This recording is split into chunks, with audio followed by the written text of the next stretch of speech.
매매일지 쓰세요. 그래서 반드시 손절에 대한 이유를 한 줄이라도 적으세요 라고 이야기를 해요. 계속. 이게 습관이 되면 똑같은 것만 거진 다 적혀 있을 거예요. 주식 하시는 분들, 단기 매매 하시는 분들 딱 3가지 실수할 거예요. 실력이 좀 있는데 팍 못 치우고 가시는 분들 3가지 진짜 제가 100% 맞출 수 있어요. 제가 이렇게 답변을 안 하는 분들도 좀 있어요. 어떤 질문을 제일 싫어하냐면 진짜 네이버만 찾아봐도 나오는 지식들을 물어보는 거예요. 대표님, 저는 사실 양봉, 음봉이 뭔지도 잘 모르는데 양봉, 음봉에 대해서는 어떻게 알아야 되나요? 라고 물어봐요. 그러면 제가 해줄 수 있는 말은 네이버에 검색해보세요 라는 말밖에 못 해줘요.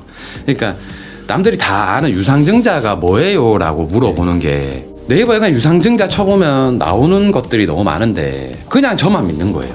이 사람이 해주는 말이 맞는 말인 것 같다라는 거예요. 제가 심리를 파보니까 그게 왜 그런지 되게 알겠더라고요. 스스로 공부를 안 하고 묻은 이유가 남에게 의탁하고 싶어서인데, 맞아요. 의탁을 하고 싶은 이유는 뭐냐면은 자기가 직접 선택을 했다가 실패했을 경우에 자기가 비난을 받을까 봐인 거예요. 책임 회피. 책임 회피요. 자기 스스로 책임을 진다는 건 굉장히 두렵고 무서운 일이잖아요. 그래서 예를 들어서 제가 백서를 10장을 써줘도 많은 사람들은 의식적으로 10장을 안 읽어요. 게을러서가 아니라 이걸 끝까지 읽으면 내 책임이 될 거 같은 부분이 분명히 있어요. 그죠? 내가 이걸 다 이해해버리면 틀렸을 경우에 내 책임일까봐 오히려 대표님 믿습니다라고 얘기하는 것이 더 편한 거죠. 이게 잘못됐을 때는 내 잘못 믿은 게 내 탓이 아니라 사람 좋아 보여서 난 믿었는데 그 사람이 사기꾼일 줄 누가 알았겠느냐, 내 친구가 사기를 칠 줄 누가 알았겠느냐, 나는 죄가 없다. 실패는 성공의 어머니다. 근데 더 중요한 말은 실패를 인정했을 때 성공의 어머니다 라고 적어놨어요. 그 이유가 내가 잘못해서 실패를 해봐야 아 이렇게 하면 안 되구나 라는 게 생기고 그래야 성공을 할 수 있는 거예요. 근데 남 탓을 하면 그건 실패는 성공의 어머니가 아니에요. 계속 실패만 할 거예요. 근데 실패를 계속 하면서 내 탓으로 돌리면 아 내가 이걸 잘못했구나 이때. 아 내가 이때 이런 의사결정을 잘못했구나. 아 내가 이때 이 판단을 잘못했구나. 그래야 다음에는 그게 안 하기 때문에 성공의 어머니가 되는 건데 이런 분들도 되게 많아요. 실패는 성공의 어머니니까 나는 그냥 무작정 많이 경험할래. 근데 나는 이것도 괜찮다 보긴 하는데요. 언젠가는 그렇게 돈을 읽다 보면은 어머니가 올 거예요. 근데 그냥 막 계속 실패만 하시는 분들이 있어요. 그러니까 이분들한테 제가 늘 조언하는 건 뭐냐, 매매일지 쓰세요.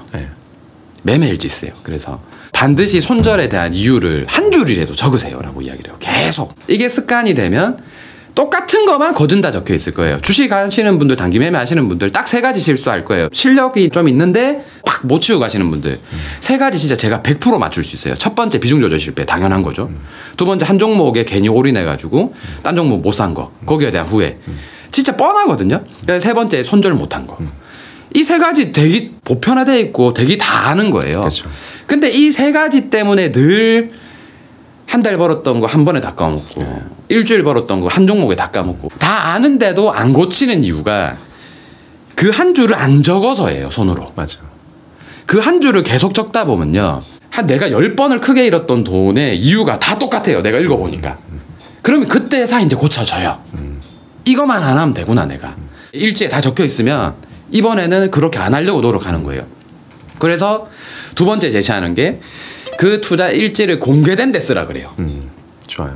그러면은 와 내가 이번에 또 실수하면 너무 쪽팔리는 일이야. 내 일지를 10명이 보는데 이 10명이 나한테도 얼마나 비난질 할까. 나 이번에는 제대로 그냥 손절할래.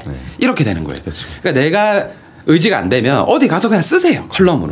제가 제일 크게 성장했던 이유를 찾자라고 하면 제가 이제 주식 교육도 했었잖아요. 제가 제일 잘했던 일이 주식 교육했던 거. 그래서 저는 책임감이라는 게 있었고 그래서 남들한테 1을 가르쳐 주려면 내가 최소 2는 알아야 된다는 마음으로 공부를 했어요. 그래서 남을 가르쳐 보는 게 저는 가장 좋은 일이라 생각해요. 두 번째는 싸이월드 미니멈피 때부터 제가 2천만 원 원금일 때부터 한 달씩에 한 번은 그 달에 제가 투자했던 거나 아니면 투자했던 결과치나 내가 잘못했던 점을 항상 써놨어요. 떳떳하게 다 공개해요. 왜냐하면 그렇게 해야 다음에 안 하거든요. 그러니까 요번 책을 썼을 때는 제가 의식적으로 대기 단기 매매를 보조적으로 했어요. 진짜로. 단기 매매 막 하다가 물리면은 아 그냥 좀 스윙하지 뭐. 그냥 또 물 타가지고 빠져나오지 뭐. 이런 생각에 바쁜데 또 단기 매매 할까봐 요새 진짜 의식적으로 제가 안 해요. 그러니까 더 수익이 많이 나고 돈도 안 잃고 그러니까 출연해도 지금도 마음 편하고 지금 주식 계좌 종목 사둔 게 없어요. 오늘 거진 다 팔아가지고. 그러니까 마음도 너무 편하고 내일 안 봐도 되고 그러니까 더 잘 되는 거예요. 그래서 그런 것들이 좀 필요하지 않나 이런 생각도 좀 해봅니다. 그 잘못했다 이런 얘기가 처음에만 힘들지 자꾸 자기가 맞아요. 계속 자기 잘못했다라고 주장하고 다니는 사람은 자기도 속 편하고 사람들도 되게 성숙한 사람을 보지 그죠? 처음에만 또 이렇게 뭐 손가락질 할 것 같지 이게 자가 발전이 되는 길은 그거밖에 없거든요. 제가 보면 투자는 행동이란 어떤 심리 상태를 포함해서 크게 한 30가지 정도 똑같은 심리적 기제 혹은 심리적 뭐 어떤 실수를 반복해요. 모든 사람들이 다. 맞아요. 그 3, 40가지를 자기 삶에서 그 독소를 제거하지 못한 사람은 3, 40가지 진짜 다 반복해서 계속 하거든요. 네, 맞아요. 죽을 때까지. 맞아요. 다이어트 해야지 않는데 못하는 거. 뭐 이런 것도 되잖아요. 30가지면 20가지 빼내도 마지막 한 가지 때문에 계속 돈을 잃어요. 그죠? 그래서 돈 버는 비법이 사실은 뭐 복잡하게 얘기하면 모델링이고 이런 건데 갑자기 보면 어떤 특별한 비법을 알아서가 아니라 그 30가지의 독소를 자기가 돈 잃는 스타일과 그의 사촌과 형제들을 정확히 인지해내면 되는데 인지하기 되게 힘들죠. 돈을 잃었던 기간이 훨씬 더 길었던 투자자라고 2년 전에 이야기했는데 이제 그 구간이 이제 넉전이 됐어요. 2년 지나서 이제 돈을 버는 구간이 더 길거든요. 그래서 그 멘트는 이제 못 하는데 돈을 잃었던 구간 동안 제가 했던 게 그거였어요. 제가 가지고 있던 또 30가지가 있었겠죠. 그런 것들을 돈을 잃어가면서 한 개씩 한 개씩 없앤 거예요. 첫 번째 없앴던 게 뭐냐 물어보면 남을 의지하지 않는 거였어요.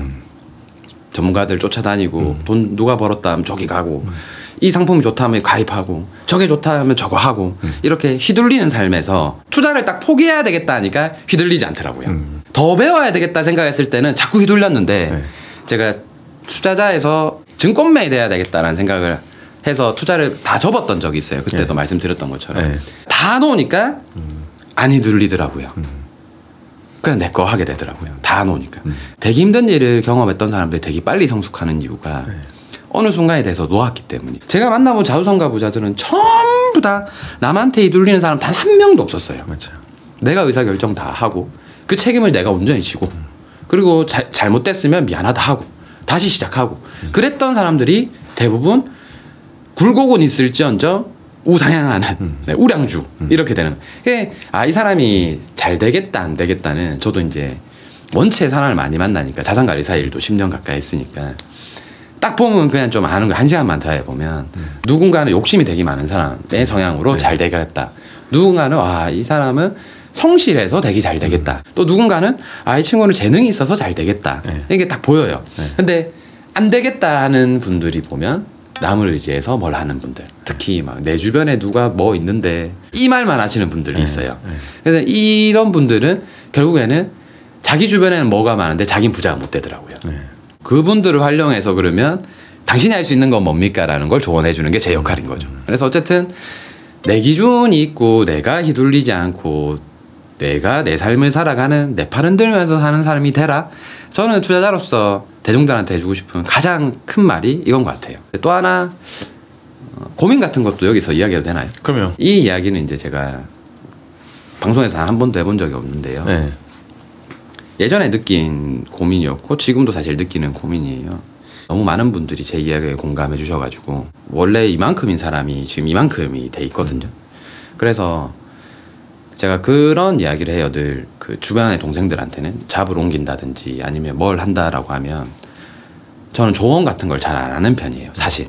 왜냐하면 그 친구 인생에 내가 책임질 것도 아닌데 괜히 내 따위에 조언을 들어서 그 친구가 잘 안 될까 봐 시작조차 못 할까 봐 이 이야기를 하는 이유가 뭐냐면 16년 전에 처음 저하고 재테크 공부를 해서 지금 꽤나 많은 자산 그리고 한 달에 한 5천 정도 이상을 투자로 버는 전업투자자 친구가 저희 부대표예요. 15년 동안 같이 공부를 했고 지금도 같이 바로 옆방에서 투자를 하는 친구인데 이 친구가 처음 전업투자자가 된다 했을 때 제일 많이 반대했던 게 저였거든요. 왜냐하면 이 친구는 토익도 900이 넘었고 대한민국에 있는 모든 금융자격증 다 들고 있었고 좋은 학벌이 있었어요. 그리고 증권사에 취업도 했었어요. 근데 이 친구가 회사를 그만두고 나오겠대요. 그 저는 너무 어이가 없는 거죠. 왜? 그거 해라 그냥. 되게 저를 많이 의지를 했었거든요. 근데 그 친구가 진짜 제 말을 들어서 그 증권사에 계속 있었다면 지금의 이 친구는 없겠죠. 지금 이 친구는 뭐 완전 한량이거든요. 더 이상 일에 대한 욕심도 없어요. 좋은 차 타고 좋은 집에서 좋은 거 먹으러 다니고 여행만 다니고 막 이래요. 돈만 벌고. 벌써 그렇게 이제 좀 재밌는 삶을 사는데 이 친구의 인생을 그때 내가 만약에 막았다면 내가 얼마나 나쁜 사람이 됐을까라는 생각이 좀 들더라고요. 그런 케이스가 바로 옆에 있다 보니까 남한테 인생에 대한 조언을 하는 게 사실 좀 부끄럽다라는 생각도 요새는 좀 많이 들어요. 여기에 대한 해결책을 좀 주십시오. 불필요한 고민입니다. 불필요한 고민입니다. 조언을 해주셔도 그렇게 100% 신봉하는 사람이 별로 없어요. 그렇죠. 네. 이거는 맞다. 그냥 원업된 조언이기 때문에. 맞네. 명쾌하신데요. 네. 뭐 맞네. 시컨 해주세요. 맞네. 생각해보니까. 아무리 유재석이 얘기해도 뭐 안 듣는 사람들이 있는 거니까. 그거 어떻게 다 100% 듣겠어요, 그죠? 고민 한 방에 좀 해결됐어요. 네네. 네. 고민은 길었지만. 정답인 것 같아요. 감사합니다. 오히려 더 자문을 많이 해주세요. 대표님이 무슨 말씀을 하시건 우리가 하는 얘기가 중요한 게 아니라 들어준 양이 중요한 게 아닐까?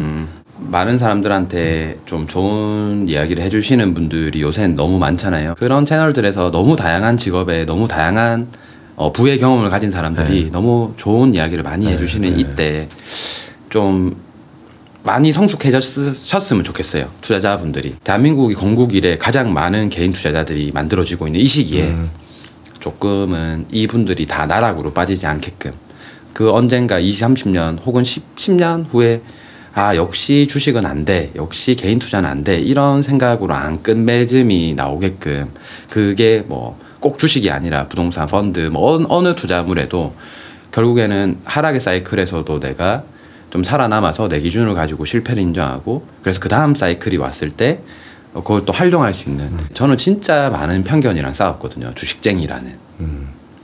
불과 깨진 게 2, 3년밖에 안 돼요. 그쵸. 근데 또 나중에 2, 3년이 지나서 폭락이 나오고 또 나중에 모든 사람들이 이 시장을 떠날 때쯤 주식하에서 돈 벌었다는 놈들 다 사기꾼이더라 라는 이야기를 이제 좀 안 들었으면 그런 생각이 사실 좀 저는 너무 많이 커요.